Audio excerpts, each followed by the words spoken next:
What a week it was for Blues. Now, we didn't get the result we want, and I don't normally touch on the Cup. However, first of all, what a brilliant spectacle put on by Blues in terms of off the pitch, pre match, just the atmosphere that was created by the club, and then obviously by the fans receiving the atmosphere that the club had created. It looked like a brilliant occasion. And then about on the pitch, obviously very proud of the performance players put in. I think the main thing most fans wanted is that we just gave a good account of ourselves. Yes, Newcastle's team was heavily rotated. I think there were 8 changes to their side. But you look at the squad they still put out, it's still a Premier League 11. You know, that side survives in the Premier League. So, yeah, they were quite unfortunate, Blues were, because obviously the early goal, within a minute, brilliant. Then we had another chance to score, which Nick Pope saved from Keshi Anderson. And then, obviously, their first goal, the general consensus, I don't really think, obviously, many people say it should have came to, because the linesman couldn't have known whether the ball went in, so it was more of a guess. And you're not really supposed to be doing that. There's no conclusive evidence that the ball crossed the lines, therefore shouldn't be a goal. So we can feel hard done by, and after that went in, I think heads may have dropped because of the dodgy decision, which meant they scored again, turned it around. But then we regrouped, regathered our focus. Tomoki Iwata with a brilliant strike, one of the cleanest strikes I've seen in a very long time. And we take Newcastle into half time at 2-2. Second half was a bit more feisty, a bit more physical, and in the end, I think the legs went. But Stansfield had a good chance.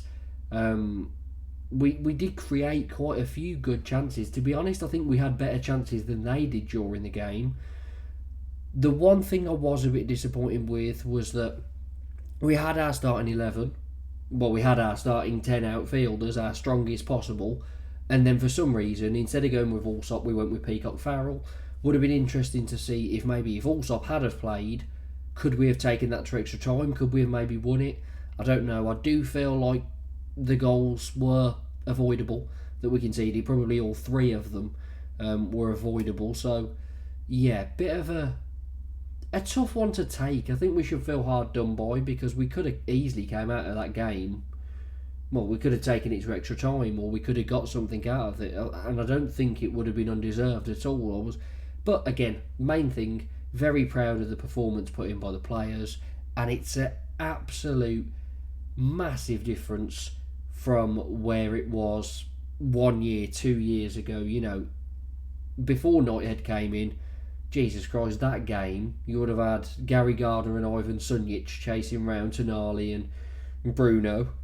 You would have had what centre back? Harley Dean, Mark Roberts, trying to stop Callum Wilson and Joe Willock. So and Asula, he looked like a very good player. He really really good on the ball and at riling up players. I quite like the look of him. I think if we go up, maybe a cheeky loan in the chat. No, that wouldn't happen. But yeah. So yeah, very impressed. So let's move on to the league. As you can see, 27 played, 19 wins, 6 draws, 2 losses. 4 points above Wickham with 2 games in hand. But most importantly, 8 points above third placed Wrexham with 2 games in hand. This is one of our games in hand, as both of these teams are not playing. So we could, if we can beat Cambridge, be 11 points clear of third, which, yes, we want to win the league, but finish first or second, the prize is the same. You get automatically promoted, and that's what we want to do. Bounce straight back. Can we get the points we need? Well, if we look, Cambridge, currently bottom of the league.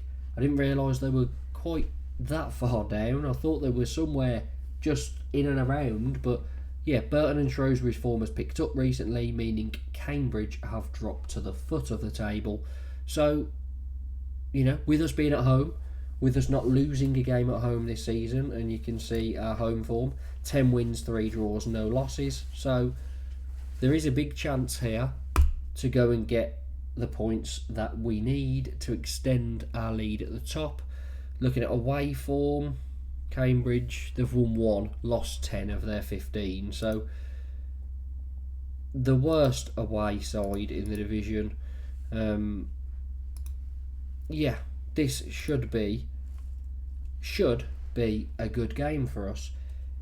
So if we look at Cambridge's numbers, just because we may as well, we don't really need to look at Blues. So Michael Morrison is one of their better performing players. Obviously, we'll know about him. Josh Stokes is the other.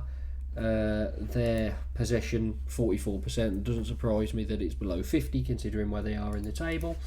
Attacking stats, they have big chances per game, only 1.6. That's very low. And missed per game 1.1. So yeah, they don't take chances, but they don't really create many either. So yeah, for this one, I'd hope for a clean sheet. And I mean, they did get a point against Wickham recently, a point against Bolton, and a point against Lincoln. But the games against Wickham and Lincoln, both the opposition sides went down to 10 men. So this, I mean, we're at home. I'm going to obviously back us to win it. The odds makers also doing the same, with them going for 29 to 100 for us to win, so 3 to 10 pretty much, and 8 to 1 on a Cambridge win. So yeah, I'm going to go for Blues to win it. Let's go confident, let's go for some goals, and let's match our highest recorded victory this season in the league, which was obviously the 3-0 against Wigan. So let's go 3-0 to Blues. Hopefully that comes in, but the 3 points is all that matters. Make sure to like and subscribe, and I'll catch you next time. Up the Blues.